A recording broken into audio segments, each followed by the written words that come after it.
Hi, Homeworthy. I'm Frank Webb. Welcome to my home in upstate New York.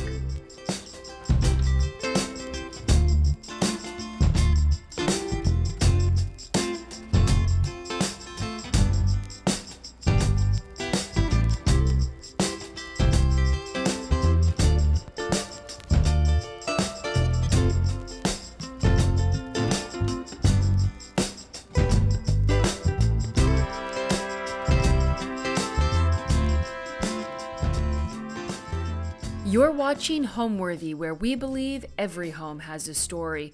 My name is Frank Webb. I'm one of the founders of New York City interior design firm White Webb, and we're here today in my home in Dutchess County. We're in the Hudson Valley of New York. I first learned of this area by happenstance. There was an article in the New York Times featuring a home in this town, which I thought was interesting. It was a mid-century modern. Came up to see the house, and I actually couldn't get in. It was pouring rain, but we fell in love with the area and just said, this is a place we should investigate further. So we made our way here almost 20 years ago now. And when we first came here, there was a home on this property. We fell in love with the property, but not the home so much. We thought we could just do some initial tweaks. So we engaged Eric Gartner of SPG Architects to come talk to us, help us think through what we might want to do to shake things up a little bit and make it ours. But as we got into deeper conversation with him, we realized that tweaks alone weren't going to cut it. So we gave him the green light to design us a new home. So when we started the process, I had all these fantasies about what we might do. I liked the idea of sort of a main core of the home that was all the entertaining spaces, and then having separate bridges that went off to like the primary bedroom suite, another one to the guest bedroom area. And Eric designed us something gorgeous, which was exactly that, but unfortunately we couldn't afford to build it. So we unfortunately had to have him go back to the drawing board. And what you're seeing today is the results of his kind of streamlining exercise. And while we were disappointed at first, we couldn't be happier with the end result. It really suits our needs. I think it sits on the property so much more nicely than the original home might have. And it brings us great joy. Clearly, foyer sets the stage for the home. Right? I was dealing with a relatively constrained space here, but I still wanted it to be dramatic and have a sense of style. And I also didn't want to have the reveal happen too quickly of the living room. So part of the way that we created this ability to have a surprise moment was by placing this fireplace here. And it is a double-sided fireplace. And on this side, we used a frosted glass. And on the other side, within the living room, we used a clear glass. And the reason for that is it maintained a little bit more privacy if you were in the living room and somebody was coming to the front door. But it also created a really beautiful situation in the wintertime when the fire is aglow, and the evening, as guests arrive, it's very dramatic to see this flickering glow in the fireplace. Above the fireplace, we have this sort of cutout area, which I'll explain a little bit more about later. But within it, I clad that section in a wallpaper from Philip Jeffries that's actually covered in a crushed stone. So it's a very super subtle detail, so it won't detract from the artwork, but it's a great backdrop and adds a whole other level of layer to the design. So hanging above the fireplace is this really cool artwork, I think, by Dan Wiesendanger, who it was done in the 1960s, and he was known for kind of creating the movement of geometric abstraction. So to me, it looks almost like a stained glass window. But what I love about it is that it's got this irregular shape to it. And now that it's set within this square niche, it accentuates the fact that it is an unusual shape. And I think as somebody entering the home for the first time, it makes you think, oh, we're going to be in to see something we don't see everywhere. So continuing down the hallway, the reason it is a hallway is that we created this partial wall to be a division from the living room, but also to maintain this idea or feeling of openness to the ceiling. So for this section of the hallway, rather than focusing on a big piece of art, I thought it might be better to do something that felt a little bit more architectural and sculptural. And I found these gorgeous candlesticks from Sculptuna. And what I thought could be interesting is to accentuate the length of the hall and have this beautiful geometric repetition. What's nice about them too is that they have this sort of soft glimmer because of their unlacquered brass. And I don't know, everybody seems to love them, and I'm clearly a huge fan. Below it, I found this vintage bench with a super sculptural base, which is really cool looking. And then flanking it are two tables from a collection that we once had called Clearly Classic. So they're acrylic tables in a variety of designs. It's something that we sold at one time through Dongia. And this is sort of the latest acquisition that we had, and I absolutely love it. It's a piece of glass artwork from Massimo Micheluzzi, who is a Venetian glass maker, a glass artisan. And you know, ordinarily you wouldn't think that this is glass, right? It almost looks like a ceramic. But what he's done is he's taken opaque glass and he's been inspired by the floors of St. Mark's in Venice. And so you have these amazing designs, all created out of glass. So then in this hallway, this is where you're seeing the bump outs that are on the front of the house, these cedar clad areas.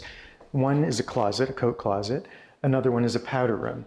And then down the other end of the hall, we have this other niche that rather than enclose, we kept it as a niche that could be used for a console table. And here again, you'll see another one of our former furniture lines, which was called Intaglio. And it really was a great representation of our design process because it's a mix of the classical and the modern. And what we've done here is we took these antique engravings and we had them silk screened onto these modern wooden forms. So it's old, but it's new, and it's a very bold statement in a home that's focusing on largely minimalism, but I feel like it works. It's nice to have a little flourish here or there.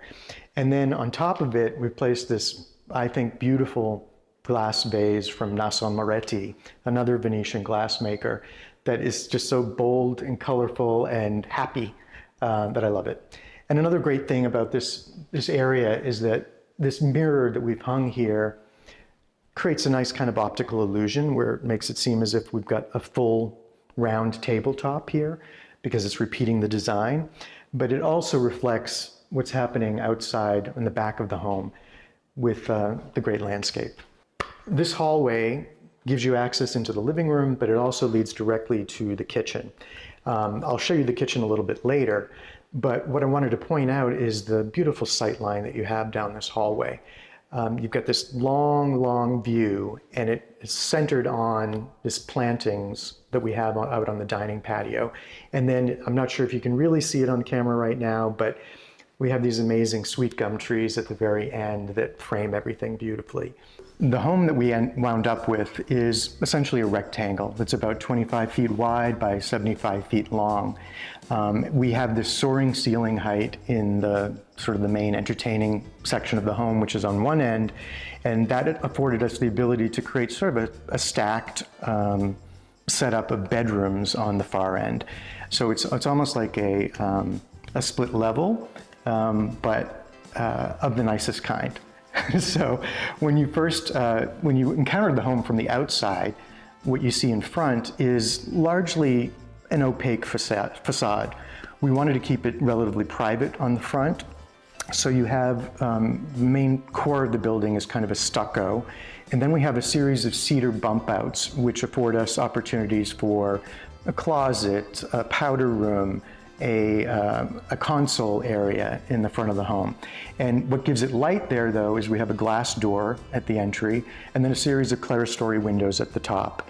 And what's really beautiful about that is you get this phenomenal view of the tree canopy and light streaming in, but in a very kind of quiet way. So you enter into a foyer And from the foyer, you can extend into the living room, dining area, kitchen, which is all sort of very open plan. And from there, you have a staircase that goes up to the guest bedrooms. There are two of them. And then that same staircase wraps around below, and you encounter the primary bedroom. And then finally, because the property slopes from front to back, we have a walkout area below, which is a media room and an office/library. So now that I've shown you the foyer, let me take you on into the living room. So as I mentioned before, I really wanted to have much more of a reveal moment. And even though you catch a glimpse of what's happening in the living room from the foyer, it's a very different experience once you step into the room. It's almost the first time that you recognize the height of the ceilings, which are 12.5 feet. It's the same in the foyer, but because you're in a more compact space, I don't think it necessarily registers with you at first. So when you walk into the living room, first off, you see the expanse of the room itself, which includes the dining room beyond. But you also get the phenomenal views to the outside. So before we get into the interior design, let's talk a little bit about the architecture of the space. Again, we worked with Eric Gartner of SPG Architects, and I think he came up with some really brilliant details in this room in particular. What you'll see, though, is a real mix of materials at play, which I think is important. As equally important for soft furnishings in a home and in the interior design, but also with regard to the architecture. You want to see this dynamism that's created by having a variety of materials. Here we have polished concrete floors throughout, which are all radiant heated, and Eric persuaded us to keep these structural steel beams exposed, and I absolutely love it. It really gives it that sort of beefy industrial feel that counterbalances kind of perfectly with some more sophisticated furnishings in the room. So you really get that kind of interesting play at work. Another thing worth noting in this room, if you look to the ceiling, is that all of the recessed lights are not in a grid pattern. It's very sort of natural, and it looks like a field of stars when they're on at night. And this is a technique that SPG had used in prior of their projects, and I absolutely loved it. And I think it looks terrific here as well. It's something that, again, you're introducing something that's organic into a space that's otherwise very rectilinear. And it helps to just make it feel more alive. So again, when we're talking about materials, you've got the polished concrete floors, you've got the steel beams, and then you have the millwork that you see in the distance there, which is covered in a chestnut, which is a really nice, warm counterbalance to these other elements in the room. So another thing I wanted to point out about the architecture is, frequently in a contemporary home, detailing is next to none, right? Or it's very simple. But what Eric came up with here, which I think was kind of brilliant, were these sort of cutout details, right? Which you don't have moldings here, but it's almost like a reverse molding, or the opposite of a molding, where you have these extractions from the architecture. And I think it creates this really beautiful rhythm throughout the space, and it's a little bit surprising.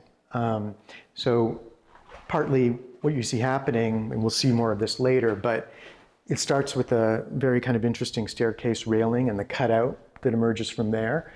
And then you see the extractions over the fireplace, this other one over the wall that extends down to the staircase below.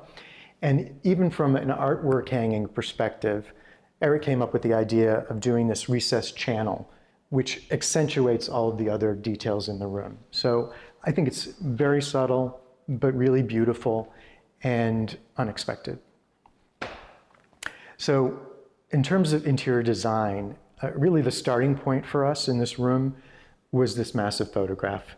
It's a beautiful piece by Massimo Vitali, and he's known for doing typically crowd scenes, oftentimes in beaches or ski slopes.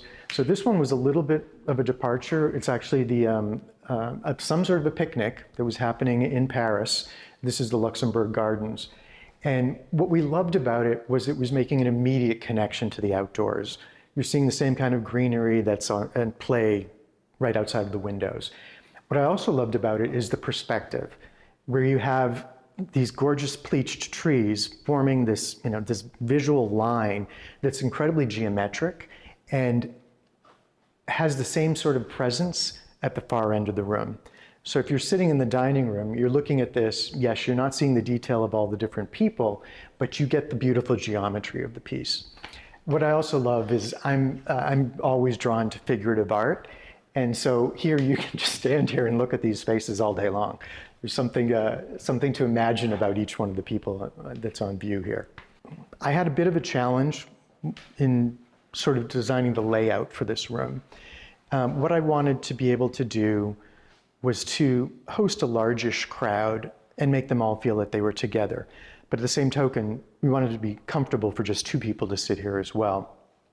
Well, it would have been a more conventional layout, probably would have been to create two sitting areas, one flanking the fireplace and then another one beyond. I felt that that was going to be a little bit too choppy and it really wouldn't encourage this sort of group dynamic in the room. So the other thing I was trying to do was to maintain access to the windows so people could walk up freely and see the view. And I think the solution to this was this beautiful sofa by Vladimir Kagan. It's called the Serpentine sofa. And what's nice about it is it gives me a 14-foot length, which is really expansive. And it gives the ability to create seating areas, progressive seating areas along it. And what's also nice about it is that the curve helps to break up the rectilinearity of the room. And it also creates this really sort of soft passageway from other parts of the home to the dining and the kitchen area. This had to function as a main thoroughfare in addition to being a seating spot. So I think it did a really good job in a space that's not terribly wide, but it makes it feel expansive. So in terms of a palette for this room, since it's so open to the exterior, I wanted to make sure that it felt it was connected, and I didn't want it to compete too much with what was going on the outside. So of course then, what color do I choose to bring in? But it's green, which is what I did through this sofa.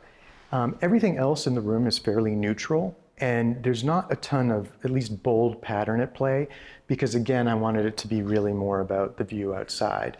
So as far as the furnishings go, you're not seeing a whole lot of antiques in my home, even though our practice is known for blending antiques into the design.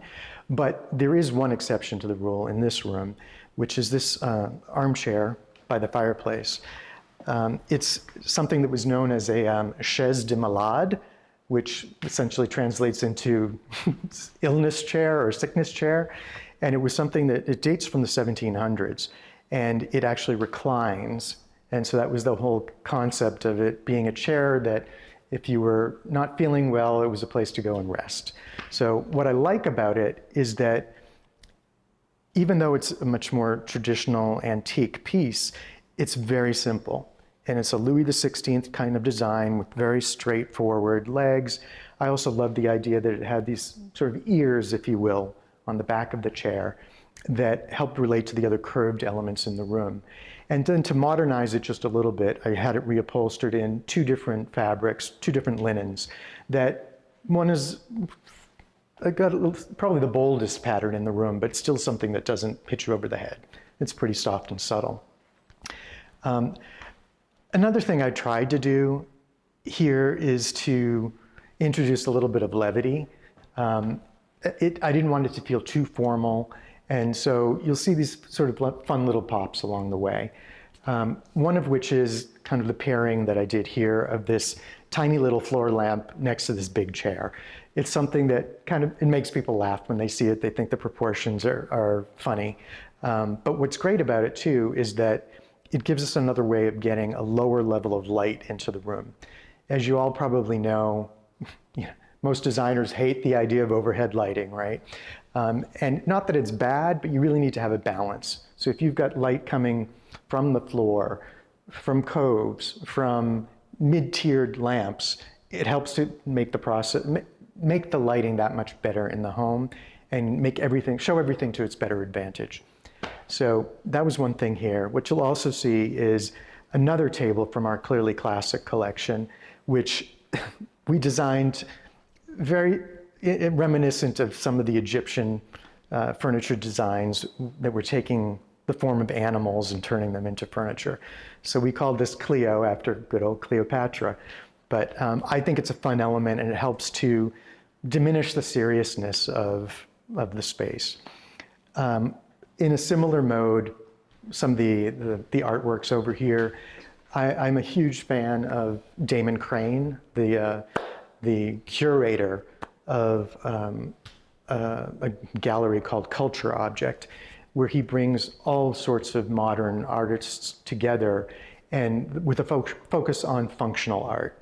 So one piece here is this, you know, he just looks so fun, doesn't he? I mean, it's a piece by Maxwell Mostardo, and it's a vase that he's then covered with like a PVC rubber coating that's in an ombre from a dark blue to a like fluorescent green.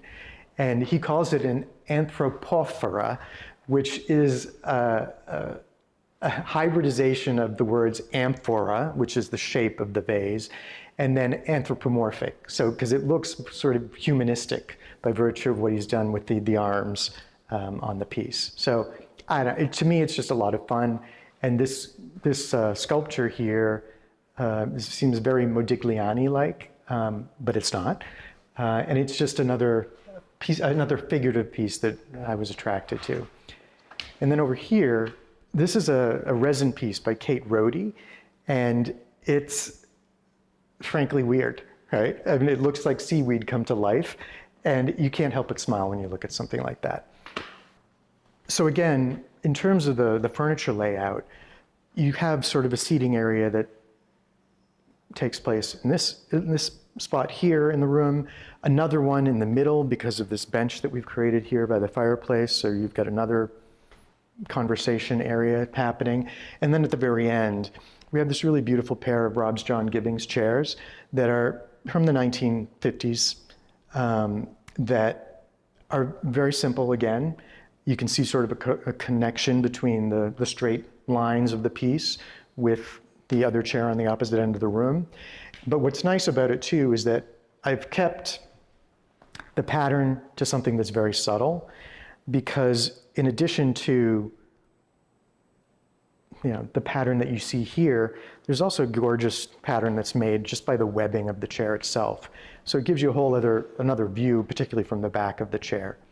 At the middle of the space, I have this, I think, incredible coffee table by Frederiksen Stallard, which is all these cut logs. And in terms of humor, another aspect of it is this is a gas fireplace, which clearly can't use the wooden logs. So I think there's something funny in that as well.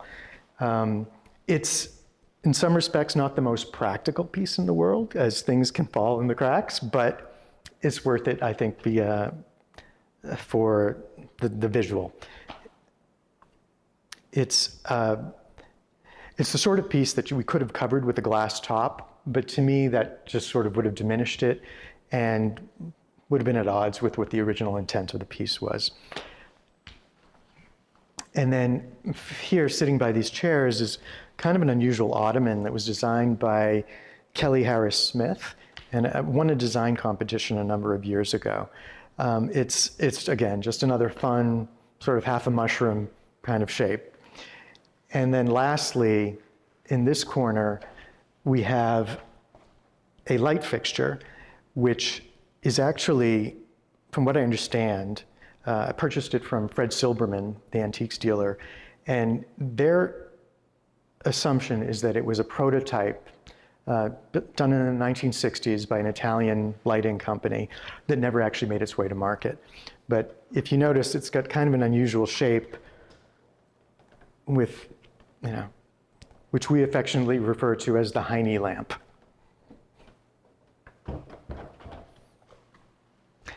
And then underneath it all here, I designed this rug in conjunction with Crosby Street Studio, which is just very simple. It's got a little textural detail to it, but I wanted the color to more or less coordinate with the floors of the room, because I didn't want your eye to stop here when you looked from across the room.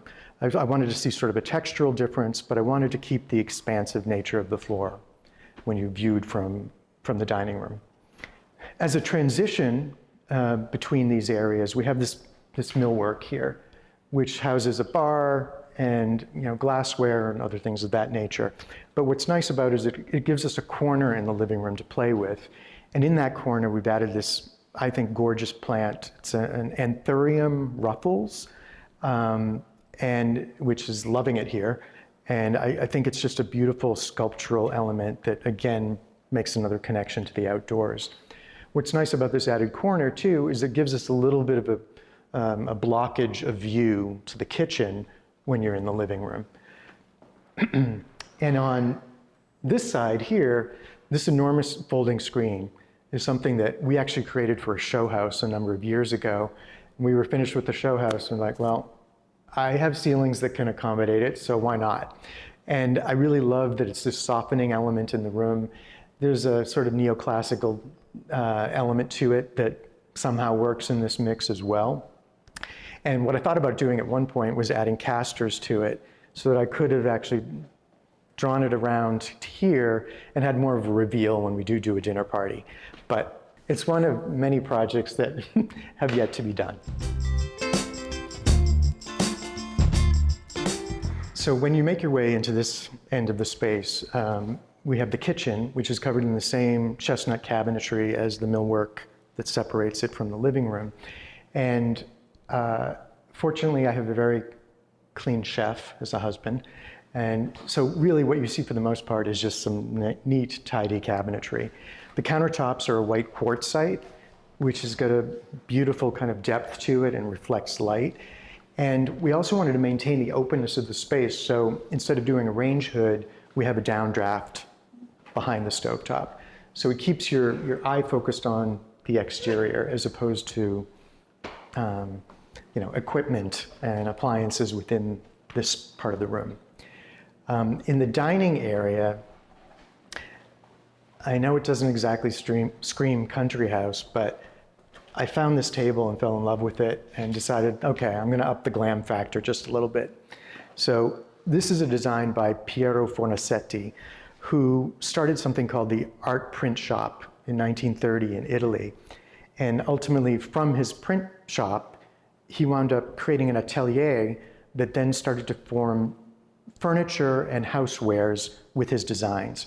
So I think it's an absolutely beautiful piece. Many of you are probably familiar with the work because his son Barnaba has taken over the company and done a lot to promote the work across the world. You've probably seen plates of his design and possibly other pieces of furniture as well. What I loved about it was this emerald green color and this beautiful design of these concentric circles, which are meant to be cameos or coins. And I just think it's a beautiful other sort of classical element that we introduced to the space, even though it's a mid-century design. What I did also is I paired it with these chairs, which are from Dongia, and they're known as the Anziano chair. And it's a modern take on the Greek klismos chair, so this beautiful curved back. But what I love about them as well is that their color tone works beautifully with the gold and green of the table. It also makes a nice bridge to the millwork beyond.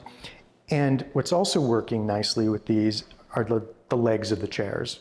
If you see them, they're very sculptural, they're very open frame, and they work really nicely with the base of the table, which is just a solid pedestal. So from across the room, in the living room, when you're looking toward this, you get the beautiful sculptural aspect of the chair bases.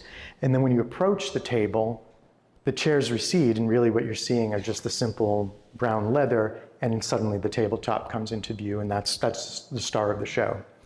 To light it all, I found these fixtures from Angelo Mangiarotti and assembled them in this, I just made up this different hanging heights to create this sort of feeling of a cascade of light. And what's interesting about them too is that they wind up mimicking the stripes within the artwork beyond it.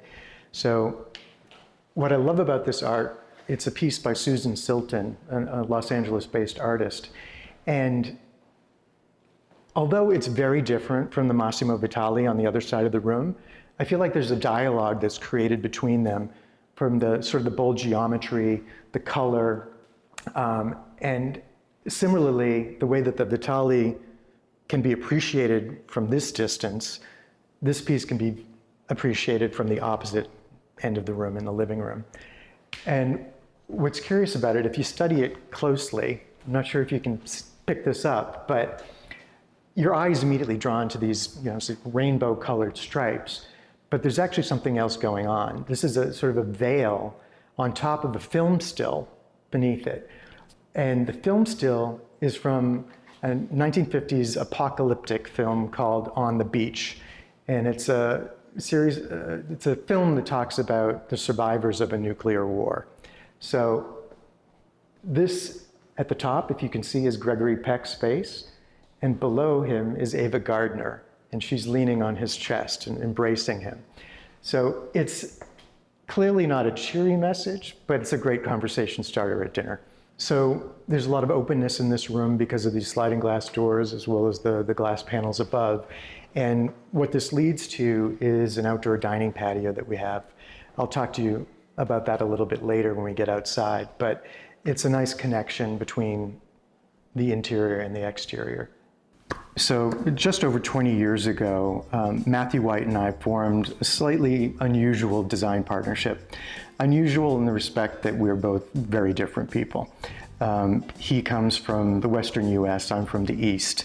He had studied ballet at the School of American Ballet in New York City, and I went to the School of Foreign Service at Georgetown University. He had a prior career in antiques, I had one in finance. He's a Leo and I'm a Virgo, right? So these are things that normally should not work together, but for us, they do. And I think it's kind of the core of our design partnership is this idea of opposites attracting and how you make opposites work together. He is a classicist and I'm a modernist, which is a little bit of an unusual combination. But what we find is that most people want something that's in between. And we frequently view it as like a shower regulator. And from hot to cold, so from classicist to modernist, and every client is going to fall differently on that spectrum. So what our job is to identify where they fall and design something that speaks to their needs and ideally brings them joy. That's a key motivating factor of our design process is what makes you happy. So, ordinarily people wouldn't think this kind of a combination works, but it does. And the reason it does is because I think we're both exceptional communicators. And we're also really both interested in learning, and what each of the other of us brings to the table is fascinating to us. So I think what you see there is this synergy that winds up being created between these two different, not opposing, but different viewpoints. And that, we think, elevates the design for our clients. Because we spent the last 20 years trying to reconcile different design styles, we've become very adept at helping people understand what their design style is. And with couples, it's also very effective too, because we understand how to reconcile potentially conflicting viewpoints. Our goal in the process is always to make sure that everybody feels heard and that you wind up creating this sort of middle ground that doesn't feel like a middle ground, right? There shouldn't be a need for compromise. There should be a way that you make each person feel like they've been heard and they really enjoy the home that you've designed for them. So now that we've finished the tour of the kitchen area here, let me take you on up to the guest bedrooms.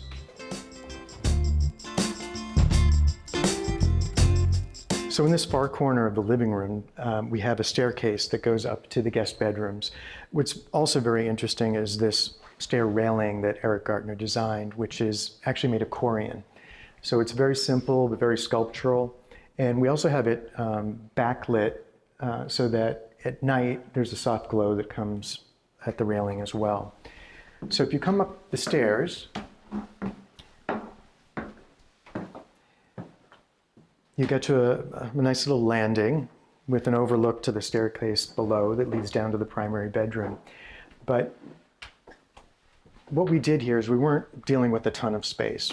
So we wanted to really focus on almost like you were designing rooms for a ship, right? Everything to be very sort of built in, compact. And what's nice about the way that this is built within the home is that these guests can be as messy as they want to be and we will never see it. So come on into the blue bedroom. So this room actually has the best view in the house, a view down to the pool and the pond beyond that. As I said before, the bedrooms were the area that I decided to depart a little bit when it came to color. Where all the walls elsewhere might be white, in these rooms I did bolder color choices. So in this room it's a really beautiful periwinkle blue color that is frequently matches the sky outside. And since I didn't have a whole lot of wall space, I decided to design the bed and upholster it in a fabric that was very similar to the wall color. Again, limited space, so all of the storage is built in. And when we designed these rooms, we also wanted to make sure that we afforded enough space to give them each their own bathroom. We figured for guests, the idea of privacy was something that was more important to them rather than a larger room. So we have individual bathrooms for each of the two guest bedrooms. In the bedroom here, because I was dealing with limited space, I wanted to find small nightstands. And these were a beautiful pair of stone-clad pieces that I found through a gallery in Florida. And I just like the fact that they're whimsical. They almost have that anthropomorphic kind of look to them as well. And they do afford a little bit of storage within them. I didn't want to do table lamps because I wasn't dealing with large tables. I also didn't want to do wall sconces because I felt there was a certain bulk involved with them. So instead, I found these lights from Azucena, which are actually meant to be used on the back of a sofa. So like a reading light on the sofa back. But I thought, why not use them here as a reading light for the bedroom? And they actually work out great. I love the look. There are leather straps and these natural or unlacquered brass lamp heads that make for a great look. And then on the bed itself, this is a gorgeous fabric from Dongia, this sort of woven texture that introduces a little bit of pattern into the space. From an artwork perspective, we have this still life, this sort of cubist still life that I found that I feel just sort of pops beautifully against the periwinkle blue wall and is just a very kind of soothing scene as well. Another little interesting piece in the room is this box, which is a ceramic box that I just thought was incredibly beautiful. Again, sourced through the culture object. And this is something by an artist named Judy Mackenzie, who's a British artist. And it represents two different forms of design, one of which is called narikomi, where you take different layers of different colored clay and you form these gorgeous patterns from them. And the other is called kintsugi, which I'm not sure if you can see it, but it's this silver inlay which is put wherever there are imperfections or cracks in the piece. It's something that was done in Japanese design originally just to repair pottery, but it grew into an art form in its own because it was sort of the perfect representation of wabi-sabi, which is this whole idea of finding the beauty in imperfection. So I don't know, there's a lot going on with this little piece. And then if we go into the bathroom,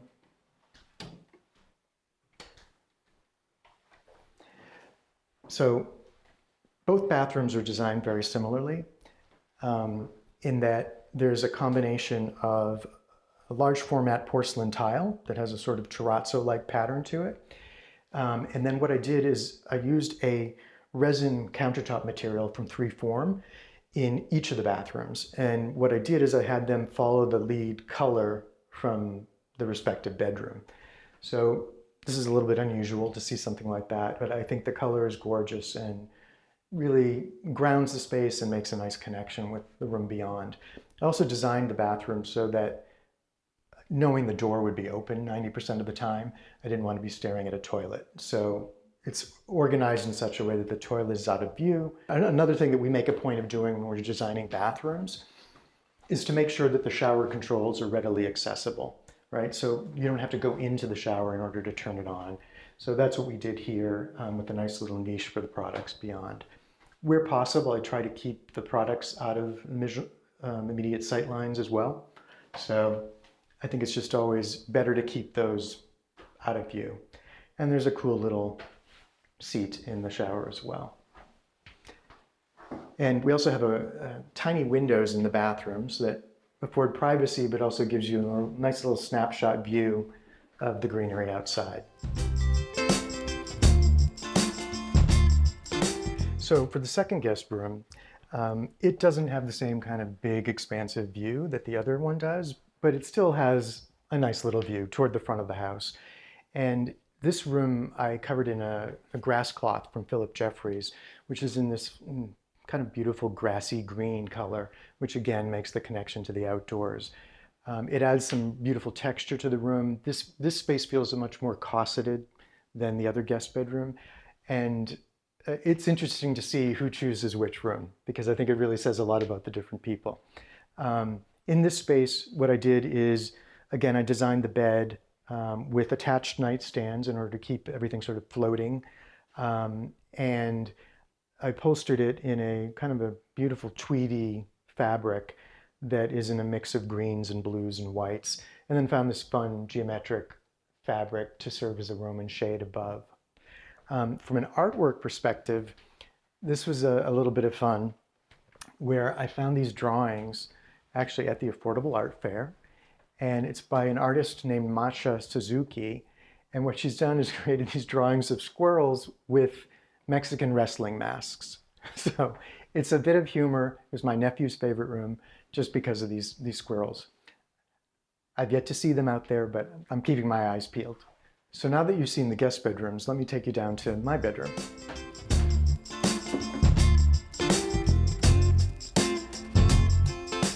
So here we're back toward the foyer and the other side of the staircase that leads us down to the primary bedroom and then the media room beyond. Sort of marking this end of the hallway and the staircase is this very interesting piece that we found from a local artist, which is essentially a barn door with a bunch of nails in it. But it really makes a beautiful kind of color and shadow statement, and we think it works beautifully here.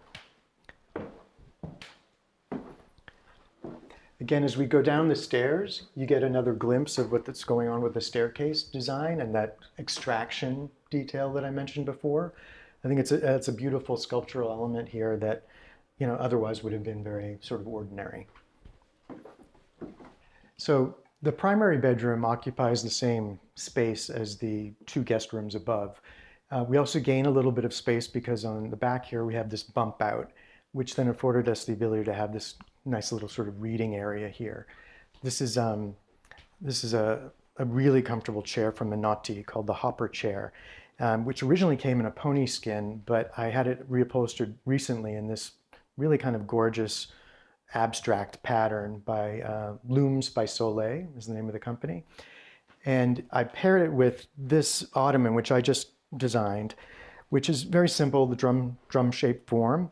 But what makes it fun is that sort of pop of orange with the cushion at the top. And then I have these hemisphere feet forming the base. So it just gives it a little something extra. The bed itself sort of set back in a niche type area. And I designed the bed as well as the nightstands. If you noticed, I thought I was being clever at the time in designing the base to look like a couple of W's, as in White Webb. But it actually made a nice, beautifully sculptural form with the two W's coming together. What you'll also see here is another Philip Jeffries wallpaper in this sort of orangey, almost creamsicle type color on the back. The room is largely neutral apart from that, and this comes back to the whole debate about feature walls, which many people are dead set against them, and normally I fall into that camp. But in this room, I decided to take the plunge, and I'm pretty happy with the result. I knew I didn't want this everywhere, so it gave me just a little bit of a touch of color, and which I then carried onto the ceiling in a very subtle way. It's this very sort of pale orange color. When it comes to artwork, again, this room is all figurative art. So we started off with this piece that we fell in love with. So it's by a Berlin-based photography duo called Billy and Hells. And I think it's just got so much mood to this.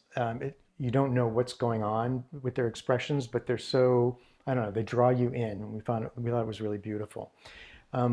We have a fireplace in this room as well, with the TV concealed behind doors above it. And on the mantle, we found this kind of cool drawing that I found at Stair Galleries in Hudson, New York. So I don't know anything about its origins, but I liked its simplicity, and I don't know, it's pointing towards something. And then lastly, sort of the newest addition in the room is this piece, which is a print by Django Hernandez. He was a Cuban-born artist. This makes you feel as if you're looking at a photograph, but it actually isn't. That was a hand-painted original, and I love his technique where he creates these scenes that look as if they're reflected in water. But this, again, is just a print, but his normal technique is to use paint.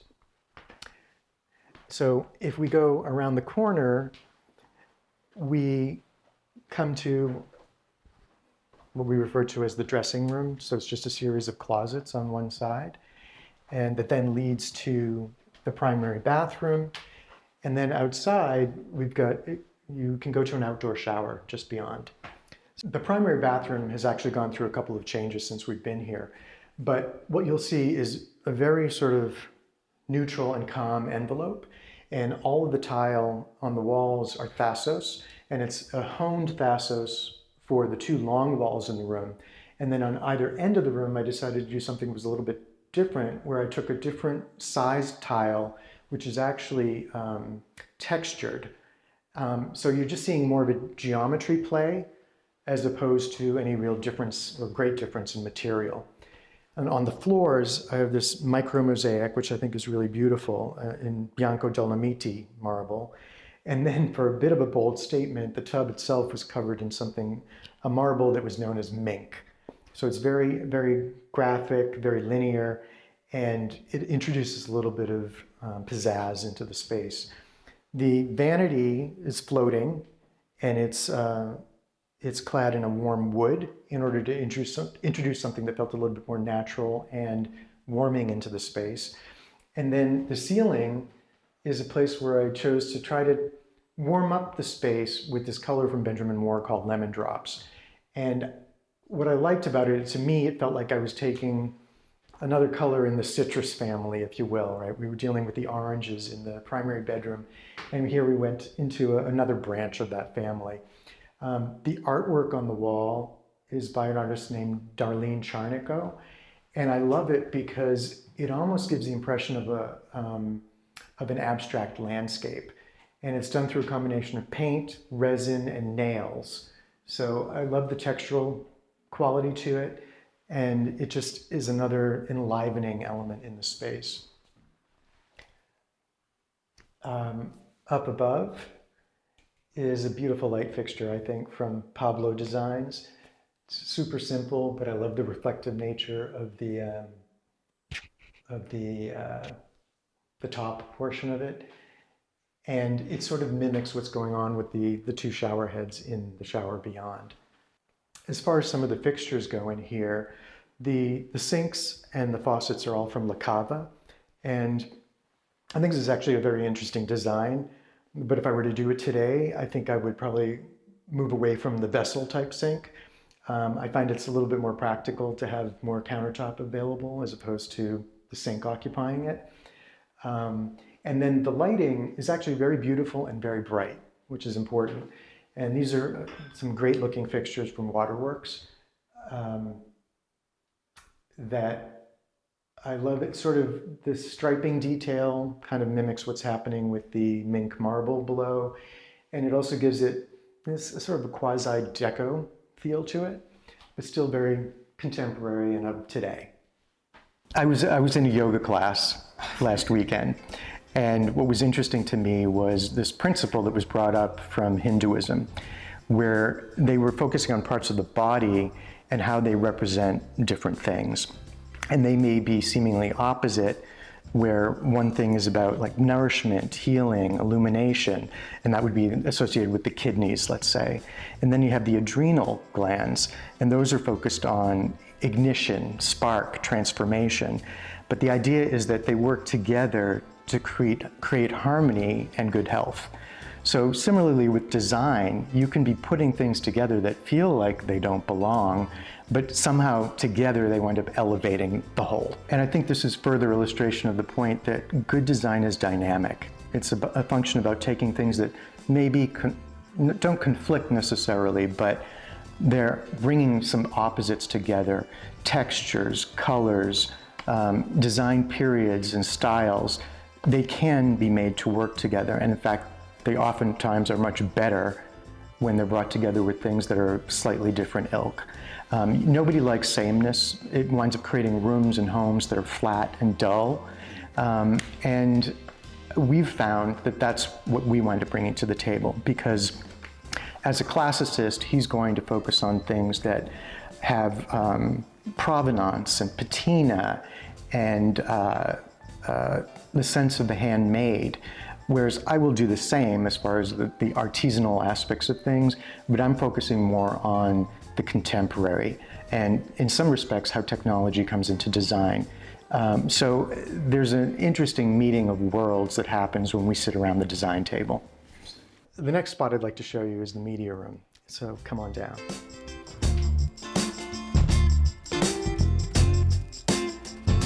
So at the foot of the stairs, you come into another large open plan space that is a combination of a library / office as well as a media room beyond. What's nice about the media room is that it's in the darkest spot in the home, right? So it's naturally designed for TV watching. And when I designed the space, I wanted to figure out ways where we could break things up to make them feel as if they were different spaces. So I'll get to that in a moment, but sort of the star and starting point for the design here is this massive bookcase, which is painted in this beautiful boysenberry color. I find that, I don't know why, but I'm oftentimes drawn to colors that are in that spectrum from like fuchsia to violet, and this falls right in there. What I also like about it is that it's got, to me, a little bit more personality than a standard red, which is something that you often wind up seeing in libraries. So I like that it was a little bit different. And then for the office area over here, it's I designed this suspended desk that's painted in this sort of warm, egg yolky kind of color that really blends beautifully, I think, with the boysenberry across the space. And I wound up taking both of those colors together when it came to designing the media room. So another nice aspect of the office area here is that we can set it off if we choose to do so. This is a series of sliding panels that can then create a wall with a swinging door within it. So we rarely have occasion to do that, but sometimes if you are on a private Zoom call or whatever, it's a great option to have.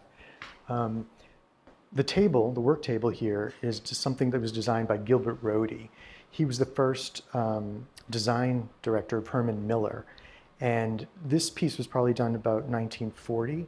And it apparently, based on some research I did, is one of the first examples of biomorphic design in American furniture. And if you're not familiar with it, biomorphic just simply means incorporating details of nature, typically natural materials, and more organic forms. So you see that here in that kind of the shape of the table has these curves to the short ends. And the inlay on the table is this beautiful, it's a paldao, which is a Philippine hardwood, which is then inlaid with another lighter material to create this sort of sinuous design in the tabletop. Originally, this would have come with leaves, but by the time I acquired it from a dealer, those were long gone. So we keep it as it is. And then it's paired with these very fun stools that I found from Pascal Boyer. And I just love how their curved form also kind of mimics what's going on with the end of the table. And at times sometimes we do dinner down here as well, just because it's a different spot to enjoy. And what makes it fun, especially at night, is that we have this pierced metal Moroccan lantern above it, which creates these amazing patterns of light on the ceiling, which is very romantic and very, very mood setting. And then across the space, we have the media room, right? And what's kind of nice about this is we have this very simple convex mirror from Mitchell Gold that's hung on the wall there, very minimal frame. But what I like is how that shape distorts the view of the room, but it also reflects the color from the bookcase and brings some of the light from the windows into the space. So to define this area, I designed this rug with Taiping, and I wanted it to incorporate all the colors of the room, to be this soft sort of form. I also wanted it to be round because I think it would help to break up an otherwise rectangular space with a different kind of form. So it incorporates a combination of browns and golds and even very soft pinks. And to me, it's reflective of sort of an agate-like design. For the seating, I wanted stuff to be super comfortable. And I actually found this sofa from Minotti that they no longer make, but it's this kind of beautiful butterfly shape. And what's great about it is that you can fully recline on it. Multiple people can fully recline on it. And it's just a super comfortable area to watch TV. I also found these very cool Italian swivel chairs from the 1960s, which when I originally found them, they were upholstered in a really kind of wild fabric. But I didn't care for that fabric, but I liked the idea of doing something similar.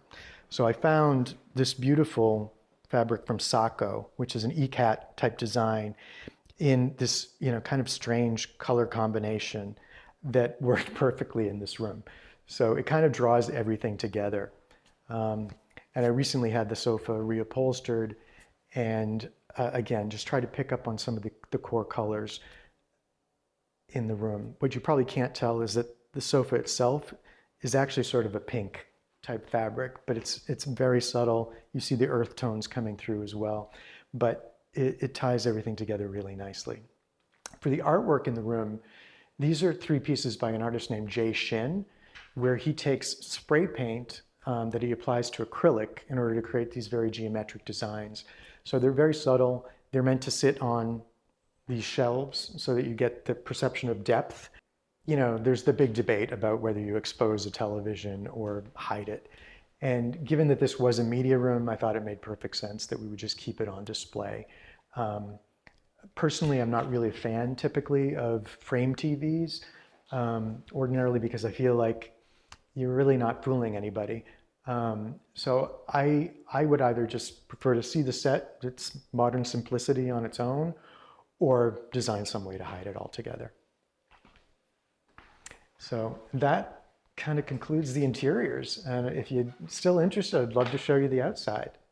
When we first got into the process of building this home, well, first off, we didn't think we would be building a home, right? We were just going to be doing some tweaking. But I was excited when we came around to the fact that we were going to be able to build something that was new. I was really thrilled with the opportunity to create something that reflected what I like in design, which is sort of a warm modernism. And I'm very much influenced by Italian design and Japanese design, which sometimes may feel like they are not on the same page, but there are some similarities that you can draw from both of them. One of which is a focus on fine craftsmanship, and the other one is really this way to create a combination of minimalism and elegance. And I'd like to think those are the key motivating factors in the design of this home. For people, the other part of it too is that I'm a designer and I'm working with people who are frequently building homes. And I loved to have the experience of doing it myself, because I felt I could be that much more of a better advocate for my clients who are experiencing the same thing.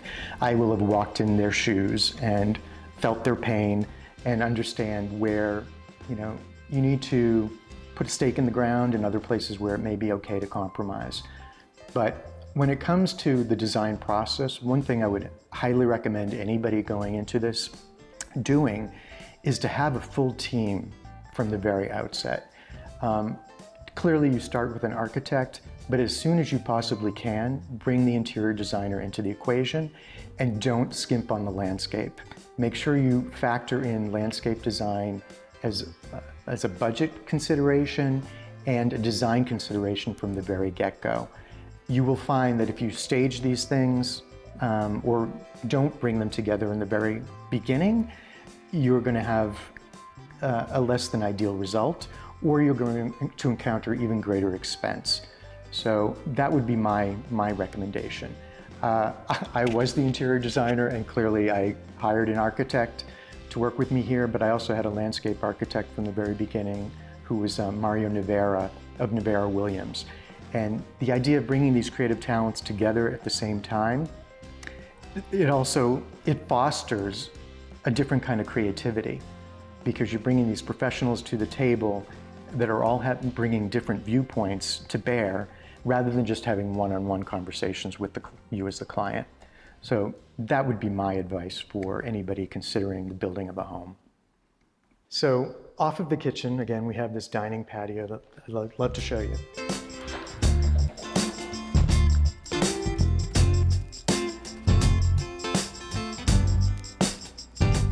So this spot has a really nice view onto one of the more formal aspects of a garden that we have.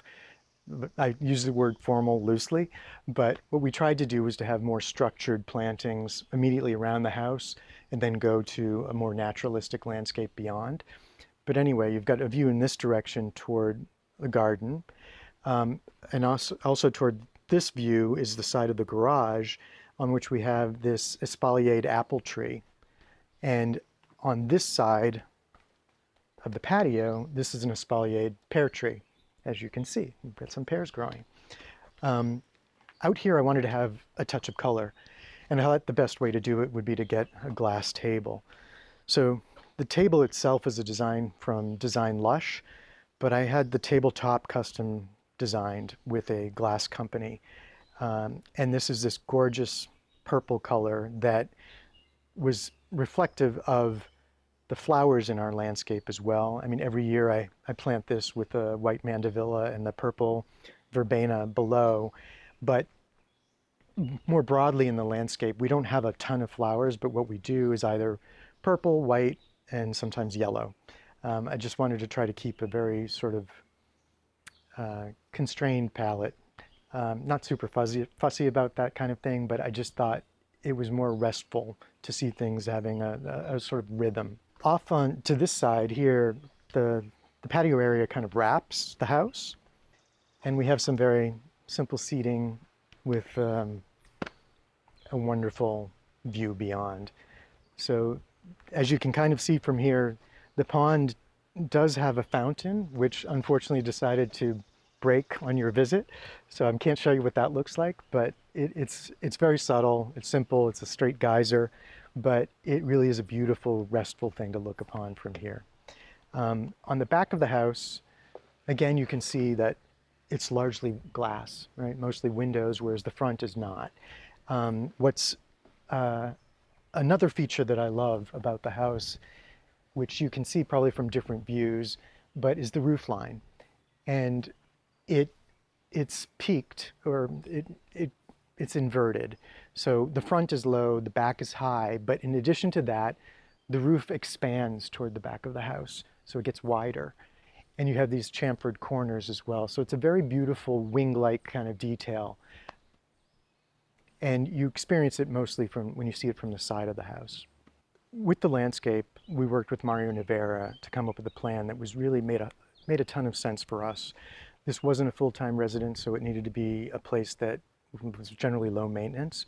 And because of the architecture of the house, we wanted something that felt very structured from a planting plan in the close proximity to the house. But then beyond that, we're in this kind of wild landscape, and we wanted to see everything kind of transition toward the wild. So on this side of the house, you find this kind of L-shaped hedge, which mimics a retaining wall that you'll see on the other side of the front of the house. And its plantings are very simple and straightforward. Japanese painted fern, pachysandra, hydrangea, creeping jenny, nishiki willow. So it's all very kind of simple, and for the most part, nature takes care of it for me. We don't have any kind of irrigation here, like planned sub-irrigation. And for the most part, it works okay. So as part of the hardscape also, if we go this direction, Well, Mario had designed the idea of this retaining wall, so we would have this flat lawn that we could also make use of. And when we do entertaining, since we have kind of minimal seating up here, oftentimes we'll bring other furniture up onto the lawn to accommodate a larger group. Below the retaining wall, there had been a garden of sorts there that was a sort of a mishmash of stuff. And what we decided to do was turn it into largely a grass garden. So it's a combination of grass, juniper, and fern, but it's all green. It's all very simple. It's very textural, and it's a beautiful thing in the wind, especially once the grass grows its fronds. So, and then coming down the back of the house, we have these stone steps integrated into the landscape, which was, I think, a brilliant design by Mario. And what it also enabled us to do was to avoid the need for a railing. So because it gets built into the landscape and you have just a few stairs and then land, it's this sort of soft, natural progression. And on the abutting the house, we have these planting beds that are just filled with sedum. Again, no fuss, no muss. They don't require a whole lot of watering, which is important since they're also partly under the overhang of the roof. But they do still manage to get enough water where they are. And then toward the back corner, where you see the hedge there, that's where we have our outdoor shower. Similar to what we see going on in the front of the house, where we have these bump out areas that are clad in cedar, we've got a sort of repeated similar detail in the back. This is the primary bedroom, but what's different here is that we have a large window inset within this spot. So we're heading into the outdoor shower area, and this was designed initially by Mario with a combination of walls, if you will, but they're natural walls for the most part. This hedge is unfortunately suffering a little bit right now, but it was more opaque and came to here. And this is ilex. And then beyond, actually wrapping the shower, is witch hazel. And if you come on in, I can show you a little bit more detail. So it's very sort of private and lush, and it's just a wonderful place to come and take a shower. It's not the most private. The hedges aren't absolutely solid, but it's usually just the two of us here. So it's, and I love the featheriness of the leaves on the witch hazel here. Combination of hostas and Jack Frosts surrounding it, and then vinca as a sort of an undergrowth throughout. And another sort of aspect of, the more rectilinear formal design were these pair of hawthorn trees, which we've had pleached, so they look like a very square box. So again, the formality near the house, and then, or the rigidity, and then you move out to the more naturalistic landscape beyond. So toward the front of the house is this fire pit area that we created. The original structure of the home had a few outbuildings, and there was a garage that was on this spot. We weren't going to use the garage, but we thought, well, you know what, let's keep the concrete pad because maybe we can make some use of it. So a few years after we started the process, we did turn this into like a fire pit area. And since it's largely shaded, I just created a fern garden here. So a variety of different ferns, very textural, and a few potted plants on the outside, but really wanted to keep it very simple. And it's really all about the fire pit itself. A fun aspect of the fire pit is the fire pit design itself. It's by Konstantin Slavinsky, and it's made in the shape of a wheelbarrow, which is, I think, interesting looking, but also super practical because we can move it wherever we might need it on the property. And surrounding it are these fun chairs from Init Design, which again, we've got a pop of color going on here with this bold purple. So it's something you see slightly from the house, and it's sort of like, oh, what's going on over there? But it's not, it doesn't really just hit you over the head. And what I also like is that this is probably the best view of the exterior of the home, where you kind of get everything in view. You see the beauty of that roof line and how it, changes from front to back. And again, you're seeing the repetition of these cedar-clad bump outs on the front of the home. It's hard for me to choose a favorite aspect of this house because I love so much of it. But I think first and foremost is the fact that it does feel so open and airy. We have very tall ceilings. It's a very different experience from New York City, where we live in an apartment that, naturally feels more confined. So I love the lightness and the spiritual uplift that I get when I come here. And the fact that we are so connected to nature really makes this phenomenal. We fell in love with this property because of the nature of the landscape. We have a pond, there's a naturalistic shaped pool, and it's just a lovely vista. And that's something that's so restful. So for me to just simply sit out on the back patio and gaze at the view, that's one of the most wonderful things about this home. And then I just feel like it's very relaxed, while at the same time, not your typical country home. A lot of people might say, oh, this is not my idea of a country home, because it's a little bit more, in some respects, it may be slightly more formal, a little bit more sophisticated. There's a real focus on design, and it makes me happy. So here we are back at the front of the house, and just to show you again, these cedar-clad bump outs that are the defining part of the front of the home's architecture. Again, very different from front to back, but cohesive in the repetition of some of the details, right? The same materials, again, having modest bump outs reappear in other sides of the home. This also, I don't believe we talked about before, but this is a retaining wall that we put in that winds up creating a sort of privacy for the outdoor shower, and it creates another area in which we can plant in front of it. We kept all the plantings very simple in the front of the house. They're ferns and vinca, and the vinca is beautiful in the springtime, where we get a combination of purple and white flowers, and the ferns are actually year-round. So it's nice to be able to keep the texture at play even in the winter months. Another beautiful thing that Mario Nevera came up with was the design of the hardscape here and the steps to the front entrance. Because we were slightly raised, it could have been a very long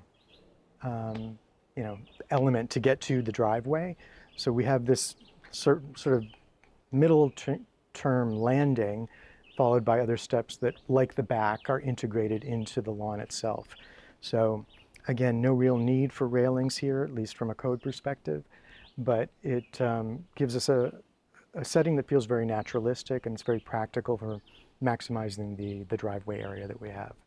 And again, this kind of gives you a sense of what your experience would be if you're approaching our home in the evening, on a winter evening, and to imagine the firelight glimmering in there. It's a very welcoming kind of thing. So I think that kind of wraps our tour for today. I hope you guys enjoyed what you saw. I'm so glad that I could share it with you, and until the next tour. I think the critical aspect for making a house a home is the fact that it brings the homeowner joy. From the very foundation of our design process with anybody, we're investigating what is it that makes you tick, what is it that makes you happy. And happiness has to be the undercurrent that runs through all of these things.